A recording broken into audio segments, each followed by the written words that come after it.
మొత్తం ప్రపంచంలో కొంతమంది అజ్ఞానులు అనుకునే మాట, మరణించిన వారిలో పాపం చేసిన వారు నరకానికి వెళ్ళిపోతున్నారు, పుణ్యం చేసిన వాడు స్వర్గానికి వెళ్ళిపోతున్నారు అని చాలా మంది అంటూ ఉంటారు. ఇది మనుషులు ఒక అజ్ఞాన ఆలోచన.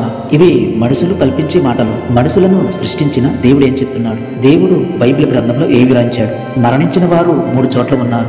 ఈ వీడియో కడదాకా చూడండి, మీకు తెలుస్తుంది. మొదటి వారు లోక 23:43, నేడు నీవు నాతో కూడా పరదేశంలో ఉందువు. మరణించిన వారు కొంతమంది పరదేశంలో ఉన్నారు. ప్రకటన 6:9, తమిచ్చిన సాక్ష్యము నిమిత్తము వధింపబడిన ఆత్మలు బలిపీఠం కింద సూచితిని. బలిపీఠం అనగా భూమి అని అర్థము. మన క్రిందనే ఉన్నారని చెప్తుంది. మూడోది మనం తెలుసుకుంటే కీర్తనలు 9:17, దుష్టులు దేవుని మరిచిన ప్రజలందరూ పాతాళమునకు దిగిపోదురు. పాతాళమనగా నరకం కాదు, అది ఒక గృహం లాంటిది. ఎవరు కూడా ఇప్పటికీ మరణించిన వారు స్వర్గానికి వెళ్ళలేదు, నరకానికి వెళ్ళలేదు. దేవుని యొక్క తీర్పు జరిగిన తర్వాత అప్పుడు స్వర్గానికి వెళ్ళిన వారు స్వర్గానికి వెళ్తారు, నరకానికి వెళ్ళిన వారు నరకానికి వెళ్తారు. ప్రకటన 20:12, మరియు జీవ గ్రంథము వేరొక గ్రంథం ఇవ్వబడిను. ఆ గ్రంథమందు రాయబడిన వారిని బట్టి తమ క్రియలు చొప్పున మృతులు తీర్పు పొందిరి. దేవుని తీర్పు జరగకుండా ఎవరు కూడా స్వర్గానికి వెళ్ళలేరు, నరకానికి వెళ్ళరు.